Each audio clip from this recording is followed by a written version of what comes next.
All right. Good morning, everybody. Happy Tuesday. Big waves to you. Good to see you. If you're new to the call, if you'll just wave with both hands, it'll make you smile really big.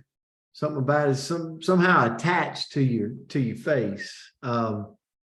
We got people coming in from all locations. We got the world travelers coming to us.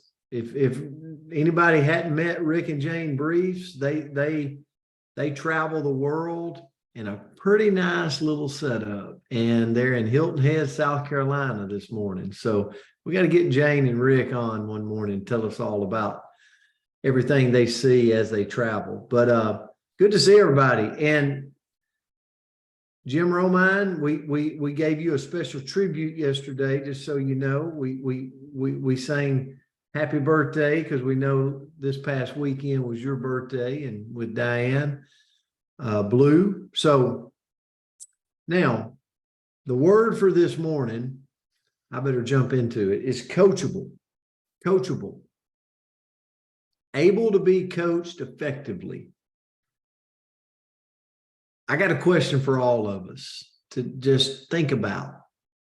Would you consider yourself coachable? I think most people won't. They want to say yes to that. But would you really consider yourself coachable? And I'll tell you where I went with that. When I saw the word coachable was our word for today, I thought immediately, like, shoulders back, chest. I'm coachable. I'm coachable. But then I look at this 47-year-old person and I go, the older I get, I might have to really guard myself from becoming not coachable. Older I get, when people are talking to me, I watch myself, or I walk away a lot of times and I go, I'm talking more. Like I want to interject more. Have you ever been around the person that's the one-upper? Y'all know what I'm talking about, don't you? Like you tell a story and they got to one-up you on their story. You caught a fish. Alan does me this way all the time, Alan White. And I'll catch a fish. It's 12 inches. He's going to catch one that's 14 every time in the story. I'm kidding. But I find myself, if somebody's telling me a story, I got to interject my story. I got to interject me. And so I think the older I get, I might be getting less coachable. So this was a good word for me today. Something I come across said, the most brilliant minds in the world, when they're studied and they're looked into, they're willing to be a beginner every single morning. They're willing to be a beginner. They're willing to learn and to be coached, and they thirst for learning something new. And then I came across Mr. Jami, is I hope I did justice in pronouncing that last name. Here's what he once said, and this really stuck with me. The unteachable person is sentenced to being taught only by experience. This was like a woo factor. And like, whoo. I think about the investments in my life, like investing time, investing money, investing energy. And every time I go out and do it on my own, there comes an experience with it, right?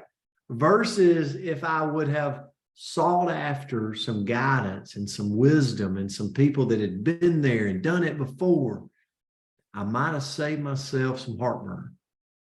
But a lot of times this old knucklehead inside of me wants to do it on my own because maybe I'm not as coachable as I think I am.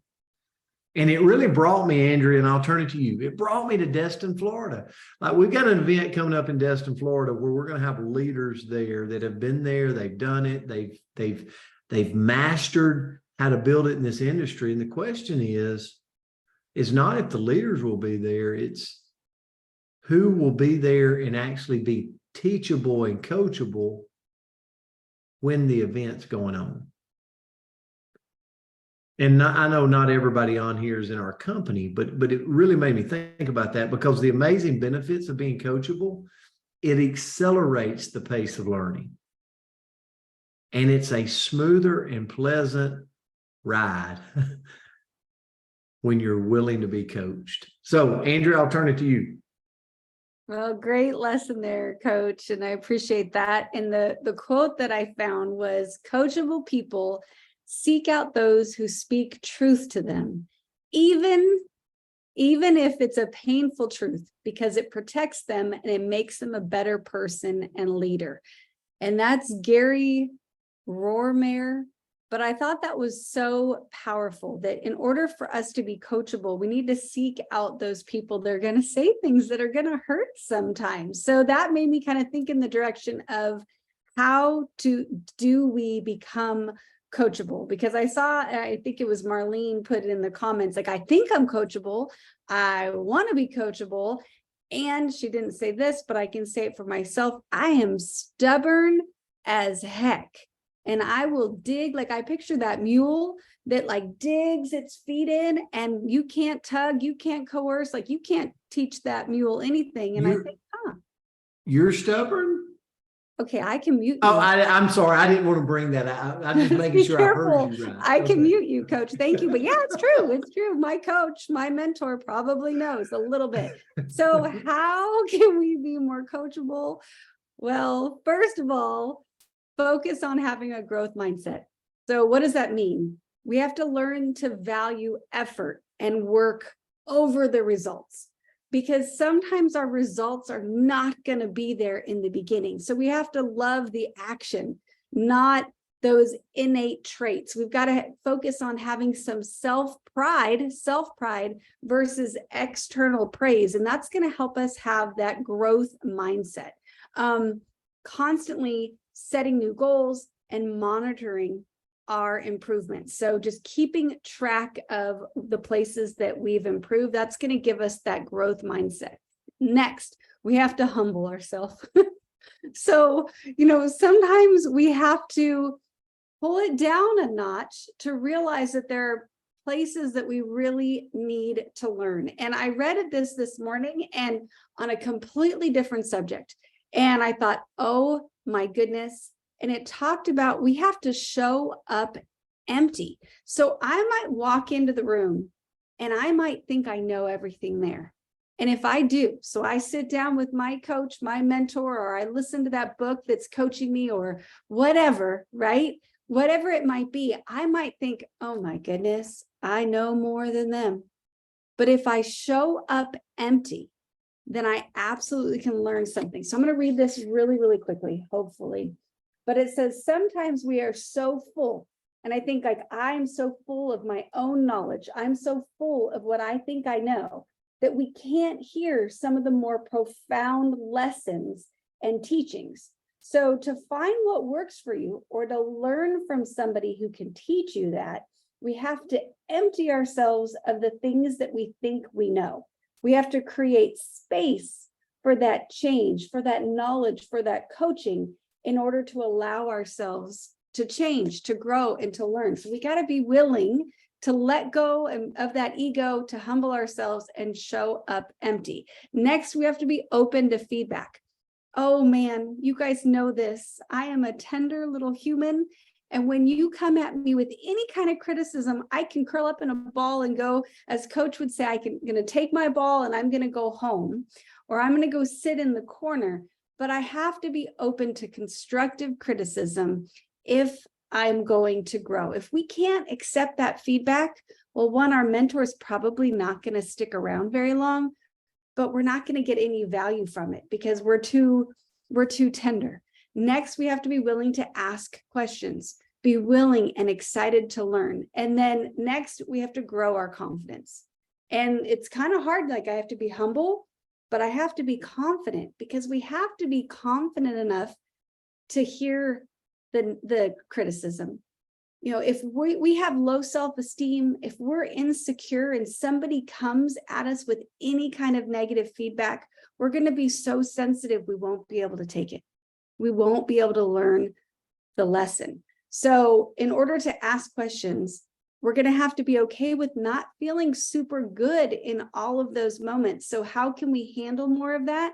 Well, we have to gain more of the confidence. We've talked about that in here before, but I'm going to say with that, how do we get the confidence? Do the work, take the action, do the hard things that challenge you so that you feel more confident in your ability. And with that, the last thing I'm going to end with, when your coach comes at you with an assignment, if we're truly coachable, we got to do it. They're going to give you assignments. They're going to speak wisdom. So be prepared to have a pen in your hand, be prepared to take notes and ask questions, and then actually do the work that is assigned to you. So that's what I had today. Hopefully you guys have a beautiful Tuesday. Thanks for this one, Coach. Great lesson today. Great lesson today. Stubborn, huh?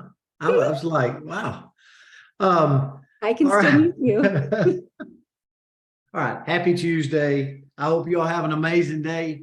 Hey, Keith and Diane, safe travels. Safe Safe travels out there. Love God you bless guys. you. Grateful for you. Love Have a you great guys. day. Thank Happy you, Tuesday. Andrea. Thank you, Brent. Good Thank news. you. Thank you. Good. Have a great day, Bye. guys. That was great. I love it.